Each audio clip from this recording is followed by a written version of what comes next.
And what I'm going to do tonight is share with you a lot of what I learned. And if you take home just 10% of what I share with you, you're going to save yourself an enormous amount of unnecessary misery. You're going to save yourselves a gob of money, and you're going to add many, many healthful years to your life. There's no extra charge if you want to take home 50% or 100%, but I'll feel good and sleep well tonight if you just take home 10%. Well, let's get started. And to do that, I'm going to tell you that the human being has the genetic capacity, the capability of living healthfully to be 120 to 140, and I'm going to prove that to you in a second. There's no doubt about it. Unfortunately, Americans don't do a very good job when it comes to this. When the World Health Organization kind of looked at the top 32 industrialized nations on Earth and said, how long do these people live? Who lives the longest? We ranked 17th in longevity. There's actually 16 other countries whose peoples who live longer than we did. These are industrialized nations now. Then we ranked 19th in healthfulness. That means there was 18 other countries whose peoples live longer than we do before they develop diabetes, heart disease, arthritis, osteoporosis, and so forth. We ranked 23rd in live births and first year survivability of our babies, and we ranked dead last, 32nd out of 32, when it came to preventing birth defects. All these statistics really mean is that we have the most expensive healthcare system in the world, but not the best, and that's why many of you are here tonight, because you're seeking some information. Well, there's no less than 6 cultures on Earth whose peoples routinely live to be 120 to 140. And I'm just going to give you a very brief description. There's 2 places that you can actually pick up a lot of details. Number 1 is the January 1973 issue of National Geographic. And if you don't have the National Geographic stacked up in your garage like I do, you can go to any library and pick them up. Again, that's January 1973. They did a special issue on these cultures who lived to be over 120 to 140. And then my wife and I wrote a book in November of 1994, about 8 months ago now. And that book in chapter 8 is called The Age Beaters, not the Egg Beaters, the Age Beaters. And it goes into an enormous amount of detail of what these people do culturally and diet-wise and so forth to live healthfully to 120 to 140. Now, just very briefly, these cultures include the mountain tribes of Tibetans. And these people were made famous in 1933 at the death of a fellow by the name of Wu Li. And he was born in 1677. And if you're quick with numbers, you'll notice that he died at age 256. And when he was 106, the Chinese imperial government began publishing his birth dates and birthday parties every year for 150 years. And when he died, his obituary was in every newspaper in the world because he'd been tracked for many, many years and everybody knew him. And a year after he died, a Pulitzer Prize-winning book was published for which his life was the inspiration for this book. It was called Lost Horizon.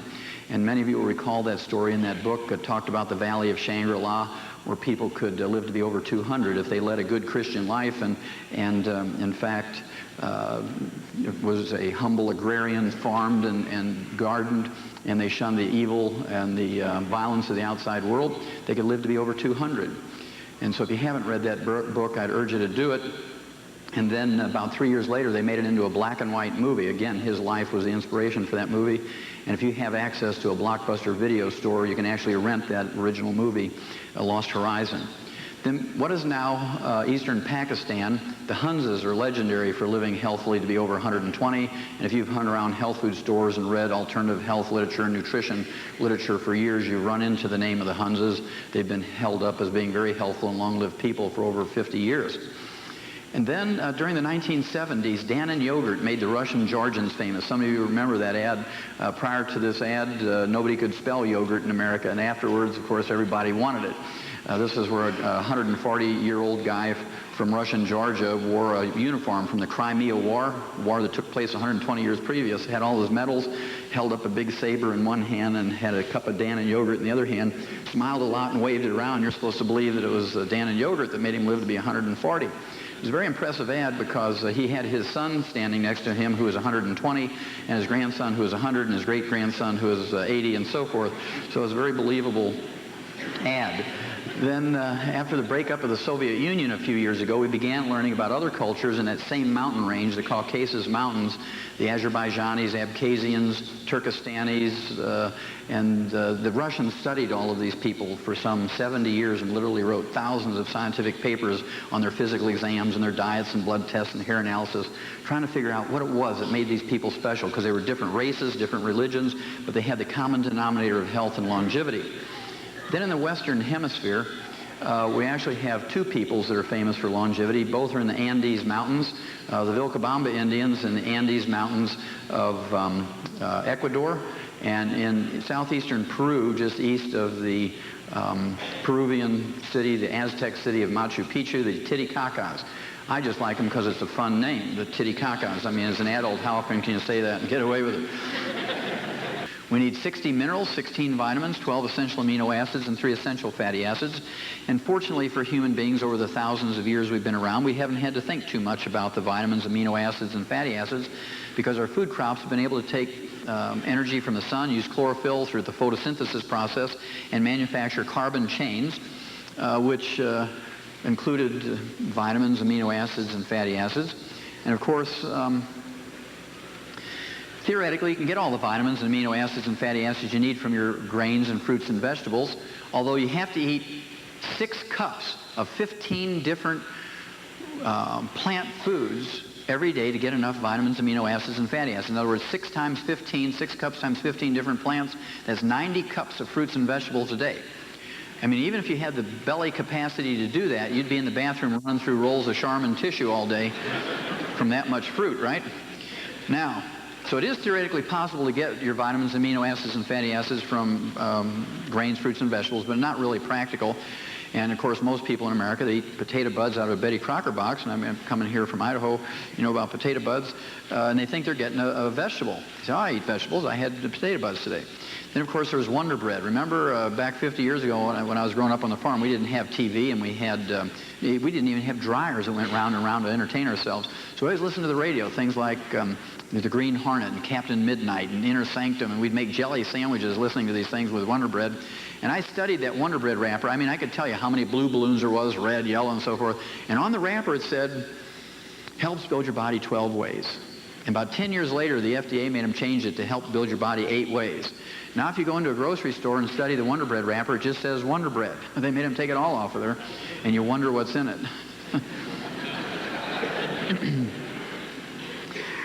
So even though it's theoretically possible to get all the vitamins and amino acids and fatty acids you need from your food, I still recommend to my patients that you supplement with these things. You don't take a bag full of dirt from the Texas oil field and throw it in the crankcase of your car or tractor and say, well, there's supposed to be oil in there. But we do that for ourselves when it comes to food and vitamins and minerals. I just find that amazing. Now, minerals are a different story. Plants cannot manufacture minerals, and we need 60 essential minerals every day to prevent disease and death. Plants only have minerals in them based on whatever minerals are in the soil.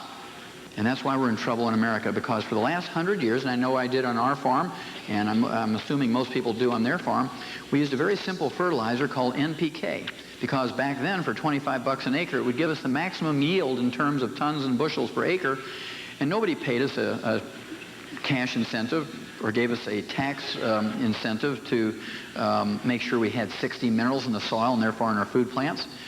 We were taught to grow tons and bushels, and we did a darn good job at it, and that's why we got paid. It only takes 5 to 10 years to deplete the essential minerals out of our soils, and if you irrigate, it goes faster than that. And for 100 years, we've been using NPK. Now, one of the things I want you to pick up, if you haven't already done that, is a free summary, when you leave tonight, is a free summary of U.S. Senate Document 264.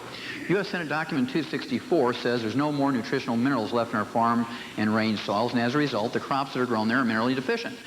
And as a result of that, the animals and people who eat these minerally deficient crops get mineral deficiency diseases, and the only way to prevent and cure them is with mineral supplements.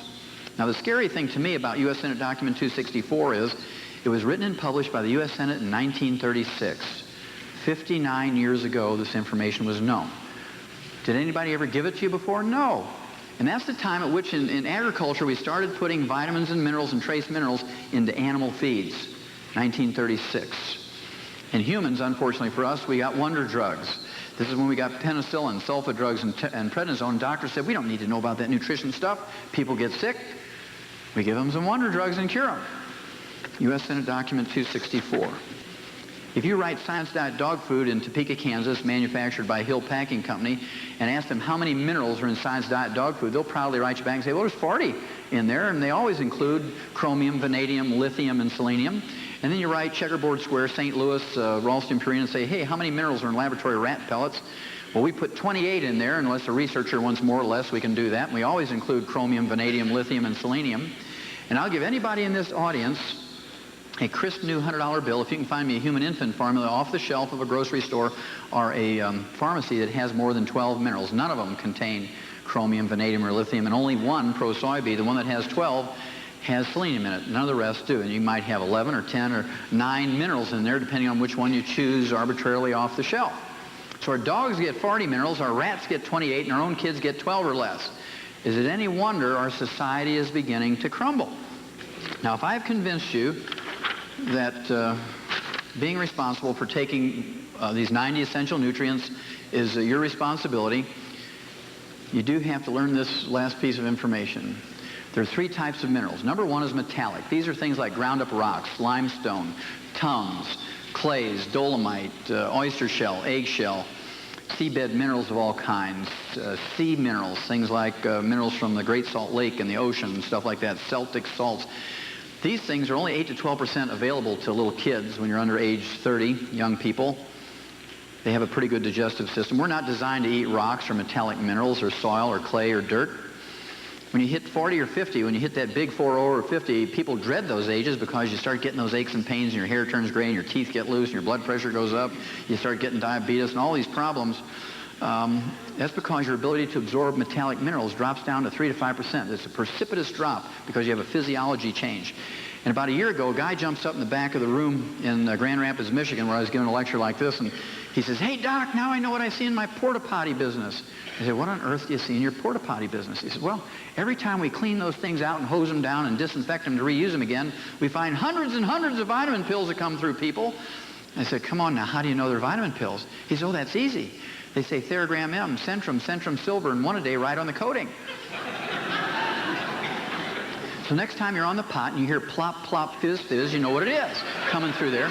And if you have some gas that day, you better jump off the pot because you don't want to get shrapnel in the wrong place. Now, a lot of people will say to me, "Look, Doc, we heard you on the radio, we read your books, listened to your tapes, we heard you lecture several times, and we've been taking 2,000 milligrams of calcium every day for the last 20 years, and our teeth are still loose, the arthritis is still bad, the osteoporosis is getting worse, my blood pressure's gone up, and I get cramps all the time, and I'm taking 2,000 milligrams of calcium a day. What's going on?" And I was asking, "What kind you taking?" And they always tell me things like, "Well, calcium lactate. I take 2 of those 1,000 milligram capsules or tablets a day." Well, there's the problem, because out of those 1,000 milligram tablets, 860 milligrams is lactose or milk sugar. Only 140 milligrams is metallic calcium, and let's not use these complex numbers to figure out how much they're going to get. Let's just use 10%, easy figuring. 10% of 140 is 14 milligrams. So if you take 2 of those tablets a day, you're not getting 2,000 milligrams of calcium. You're getting 2 times 14 or 28 milligrams of calcium. To get 2,000 milligrams of usable calcium from a metallic tablet, you have to, in fact, take 30 of those with each meal. You've got to take 90 a day. You've got to take almost a whole bottle of 100 each day. And that's just dealing with calcium. You still have 59 more minerals to go. And if you do that, trying to do it, I guarantee you're going to develop what we call BNF disease. It's an abbreviation for belching and farting. You sound like an elephant out in the woods with bowel problems. And you know you have it when your spouse has to throw a canary in the bathroom to see if it's safe to go in there.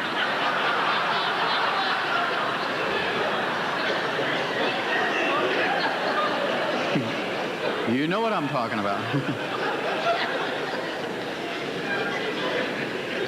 Now, during the 60s, the agricultural industry came up with chelated minerals because no farmer is dumb enough to put $1 in an animal's mouth and have 99 cents come out in the manure.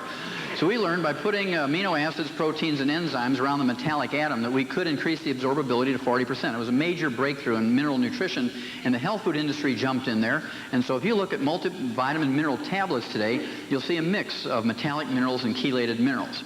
But the way that animals and humans are really designed to absorb minerals is in the colloidal form. They're 98% available to us, 2.5 times more available than chelated, 10 times more available than metallic. And our food plants, grains, fruits, vegetables, and nuts, are supposed to take the metallic minerals out of the soil, convert them to colloidal minerals for their own use, and then we eat the food plants and get the minerals. That's how we're designed to do this. We're not designed to eat dirt and rocks. We're designed to get our minerals from our food plants. However, the problem is U.S. Senate Document 264 says since 1936, There's no longer any nutritional minerals left in our soil. So even though plants have the capability of doing that, they can't do it because the raw materials are not there in the soil anymore. And this is why we have this catastrophic disease appearance in America. Now, what about these people who live to be 120 to 140? What is it that they do? What is it that makes them live healthily at 120 to 140? Well, they do have a common denominator, even though they're different religions and different races and cultures and so forth. Number one, they were all persecuted peoples. Either they were persecuted for religion, they were persecuted for their politics, and they were chased up into the mountains as a place to escape, of course, and hide. And they picked places where you had to cross a 3,000-foot deep chasm, or you had to go through a little narrow pass where 100 guys could defend against 10,000, kind of like the old Spartans. And as a result, there's no utilities up there, no heavy industry, no chemical farming, and there's no pollution in the air, water, and food. And according to the Russians, this accounts for about 10% of their health and longevity. Now, the other 90% is more important, I believe, and it has to do with just a throw of the dice. It's not something that they consciously did. They picked places that had 60 to 72 minerals in the parent rock of the places they live, and they also had to pick places that had glaciers for year-round sources of water, because they chose places that had less than 2 inches of precipitation a year. No rain, no snow, so they couldn't dry land farm, they had to irrigate. And the water that comes out from underneath these glaciers is not clear like Perrier or Evian or bottled water or tap water or clear well water. It looks like milk, it looks like whole milk, so they call it glacial milk. And not only did they drink this stuff and get 8 to 12% absorption of these ground-up rocks when they were under age 30, and then 3 to 5% absorption of these ground-up rocks after age 30, more importantly, they irrigated with this glacial milk for 2,500 to 5,000 years, week after week, month after month during the growing season, year after year, generation after generation, for 2,500 to 5,000 years. And if you boil away a quart of that glacial milk, you get 2 inches of minerals in the bottom of that quart jar. You boil away a quart of Evian or Perrier water, you get as much minerals as you can put on the head of a pin. And as a result, all their food plants for 2,500 to 5,000 years have been taking up these metallic minerals, crop after crop, and are heavily laden with these colloidal minerals.